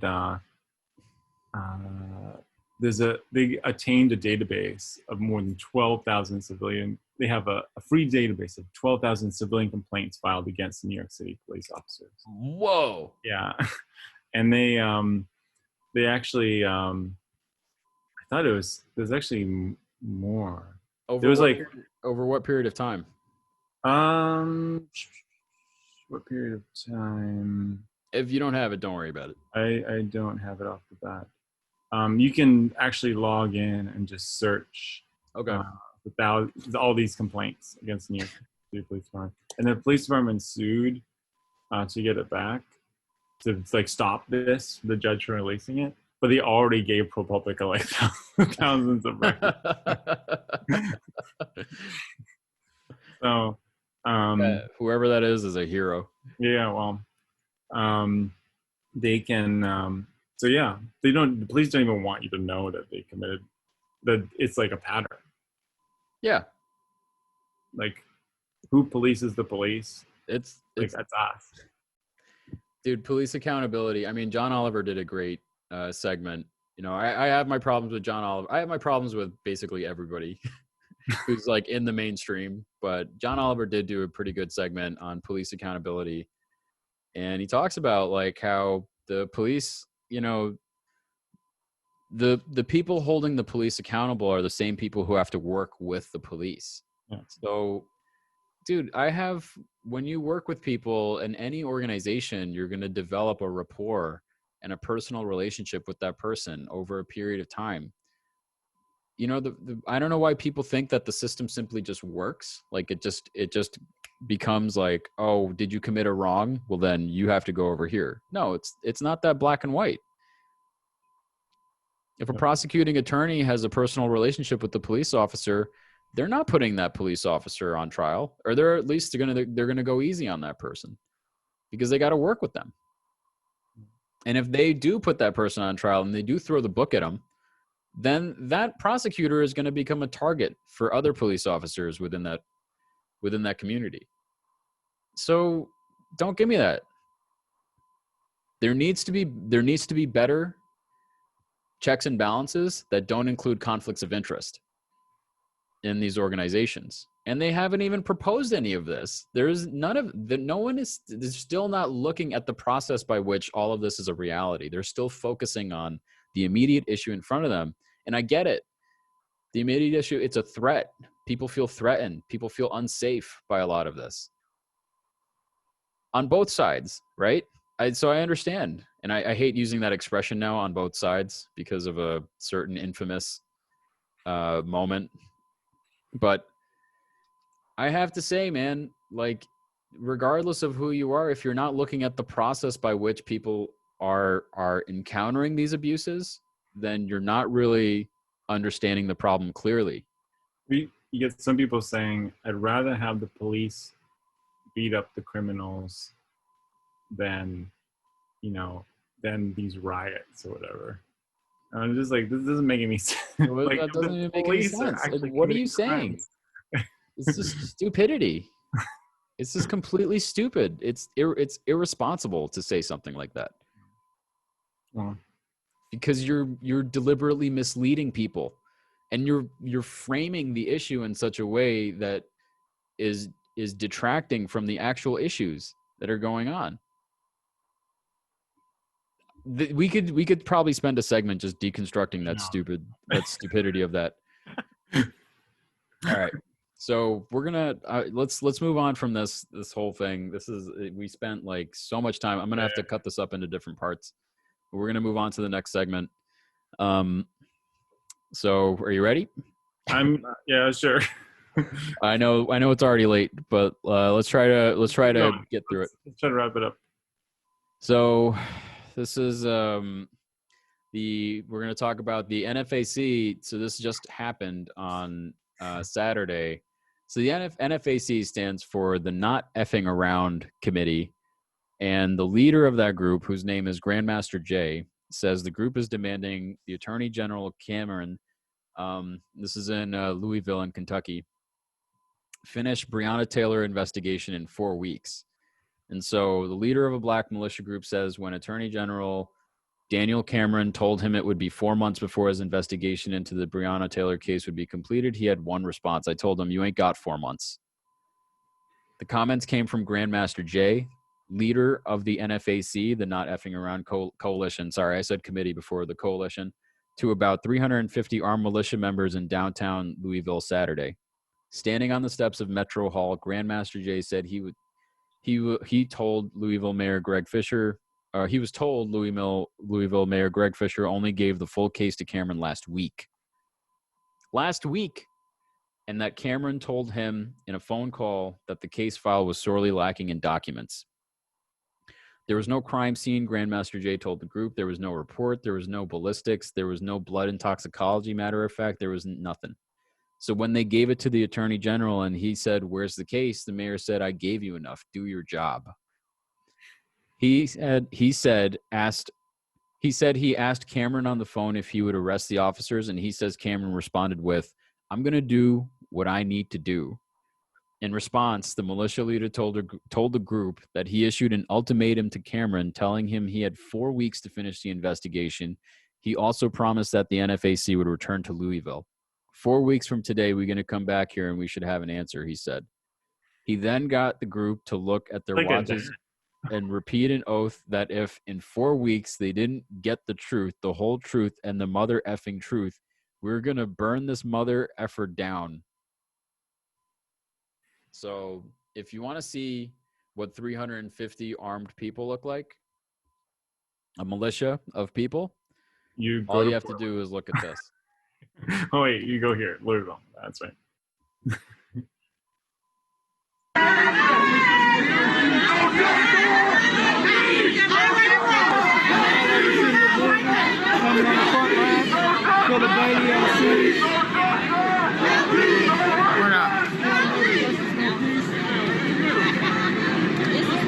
I want all my gang niggas. I want all the gang niggas. Any nigga that's gang.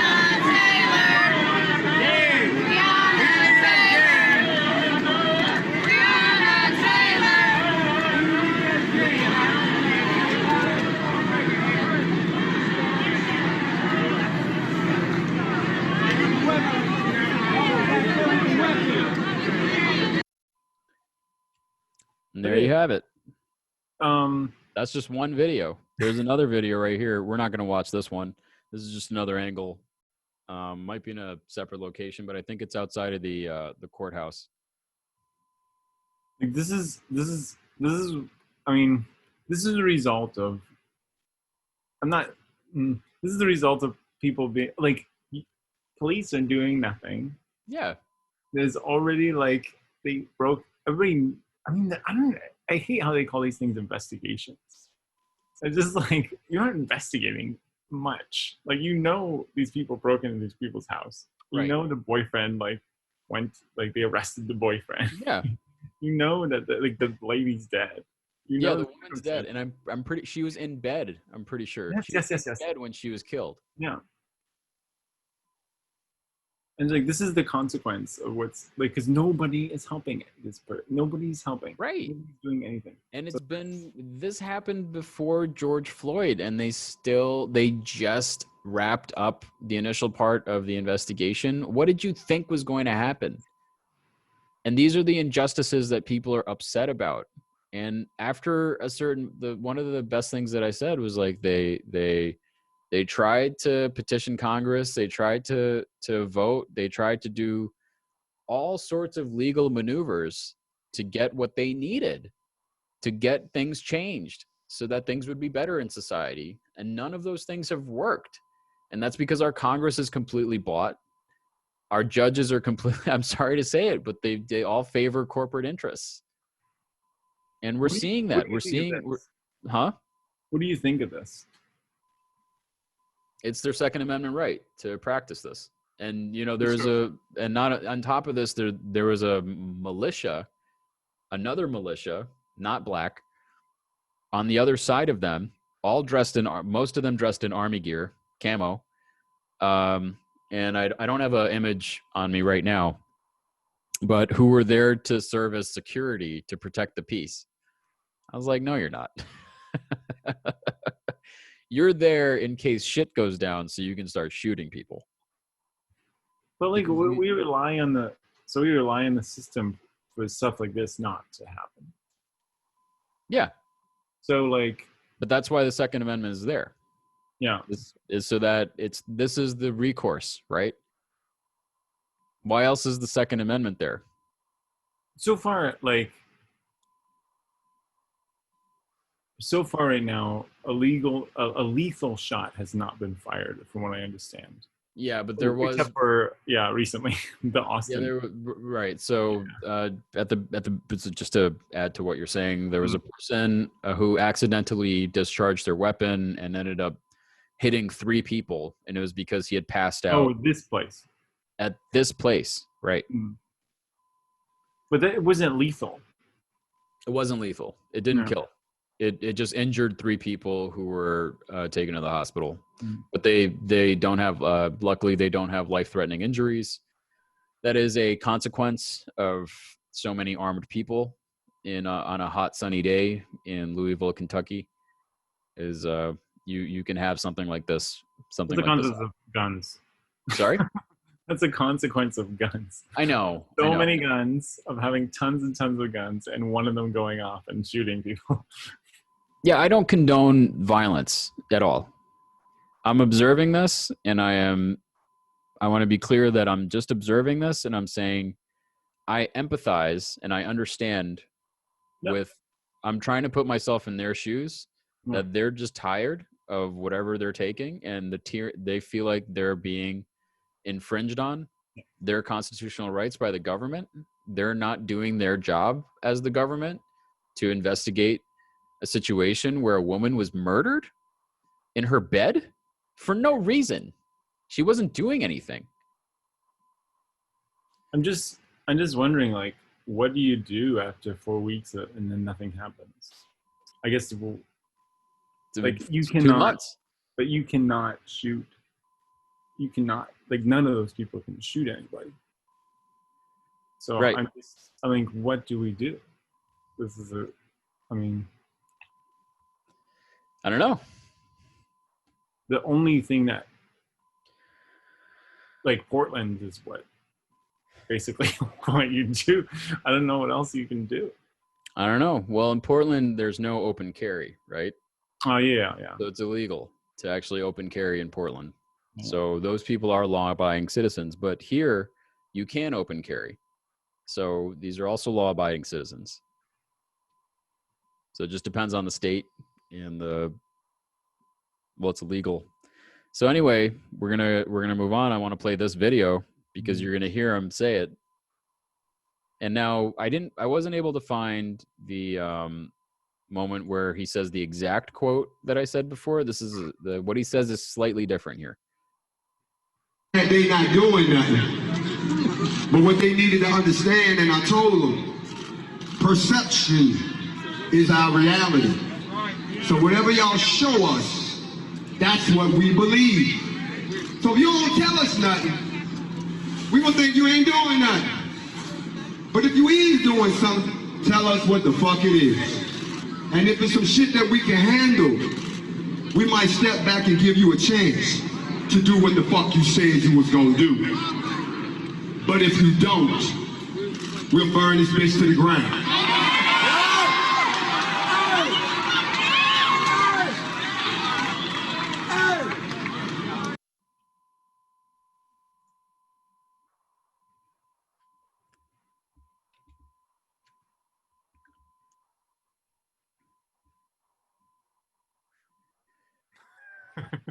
It's just going to continue to escalate. I mean, it's just like it's a question of people doing their jobs, right. and they don't want to do it. And this is like a matter of I mean, the person died. It's a matter of life and death. It's not just her. It's like all the other people who died, all the other people who are incarcerated, all the other people who like, it's like the Latin kid today who just wasn't riding with a bike helmet, and then two cops Right. ambush him. Right. It's like, It's what is this? This is nothing. It doesn't resemble justice at all. I mean, I just don't know what else they can do. If they don't respond to nonviolent means, to nonviolent demands, then you're like, what you're doing then is if you don't take it a step further after that, then you're just letting the state step on you. so like, this is supposed to be so the system's supposed to be set up where this doesn't happen. We Right. have the people vote in people who don't hold these values. You have the people vote in people who don't, like. But then, like, you have gerrymandering. Then you have like poor information, even or no information. I mean, you have all this stuff. So like, then we come out with something like this. Yeah, and you have straight propaganda. You have the covering up of these stories. You have the politicization of these stories. Because we saw this. So this scene in front of the courthouse, we saw Yeah. this with Michigan and COVID, where people are like, I don't want to wear the mask. We have to reopen places. In Michigan, yeah. Michigan. This Right. is like, okay, like See, that's the thing, is if you're in support of that and you don't support this, then there's something wrong with you. Mm. You're either for it or you're against it. Look, personally, my personal opinion is that I think assault rifles are a bit too much. But if they're legal, then there's no reason for you not to get one, because that means other people around you are getting them. And I also that's the No, I thing. know. Unless they're illegal, that's the only way you're going to get them off the streets. But then you still have a lot of people who say like, oh, well, people are just going to go make them in their backyard. And it's like, okay. like let them make it in their backyard. That's also illegal now. That would also be illegal. So you're still dramatically reducing the instances of violence. We're never going to be able to predict a maniac doing something in their backyard. They could be doing anything in there. I saw a video of a kid making a laser in his garage, and he fired it at some paper and lit the paper on fire. I'm sure he's being contacted by the military as we speak. But I'm just saying, like, people are gonna do what they do. But if they need a reason to be violent, then we need to understand what that reason is, and we need to understand the process by which that made them violent. And so these people are showing up at this courthouse for the same reason that you said. It's like the government is supposed to be doing things to prevent things like this from happening. It's to keep the peace, but they're not doing that. Yeah. Yep. So to me, the government's turned the corner. I think we have a fascist government. I think most of our Congress is bought out. They don't vote in the interest of the people. A Stanford study already proved that. So And our president, it just happens to be the person that this country elected to be the fascist that leads us. So it's interesting. I was watching a Noam Chomsky interview recently. Most of the interview was just Noam Chomsky saying, "There's never been anything like this. There's never been anything like this." With the exception of, what's it called? With the exception of, like some small country dictator just sending out troops, because he says this isn't exactly fascism, because with fascism you have a group of people who have like it's like an organized group of people who those people know how to control society. But with this, what we have is a lot of corporations and a lot of like who have basically politicians in federal courts more bought out. So Right. It's kind of and what Trump has done with the deploying the military and flat out, like, I mean, he deployed the military. His theory is he deployed the military to, one way to win, Right. because he couldn't win over the virus, so he won another way to win. he wants to be the law and order president.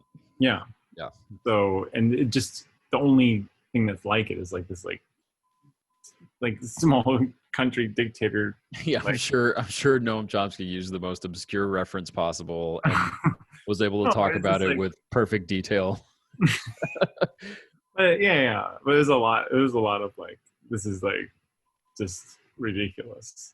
Well, what do they call it for that small country? I mean, I forget. I think he called it a Pol Pot dictatorship. But I don't think it's actually Pol Pot. I didn't, that yeah, part I it's not, didn't. it's not quite Pol Pot. I mean, Yeah. that was pretty. What happened with Pol Pot was pretty dramatic. Like, Pol Pot was murdering artists and like all sorts of people. Like he had his people going out and actually murdering a lot of people. So I didn't quite get what kind of, he had described like the dictatorship as just like basically just sending out federal troops to, yes, to quell the yeah. civilians. Well, that part I agree with, but like we don't know what the future holds for our society, and so Nobody. we may see more instances of this. There's a great documentary about Pol Pot, by the way. It's about the not about Pol Pot, but about Cambodia and everything that was happening in Cambodia at the time. And I think it's something about the rock and roll scene in Cambodia around the time that Pol Pot came into power, and how Cambodia was like. Was going through this sort of like renaissance of music and like culture and artists, and it was really cool. There's a lot of guitarists and like these really cool bands, like just like grunge band or like bands that rock and roll bands you would see in like a garage here in the United States, for example. There's a lot of that going on in Cambodia at that time, and then Pol Pot came in and just his federal army, or whatever you want to call them, came in and just started wiping people out left and right. So fantastic doc. I know it's totally beside the point here, but it's defeats the purpose and is beside the point. It's any number of idioms you could attribute to what I just told you, but I would strongly recommend this documentary. I'll try to grab the name of it for you. I'm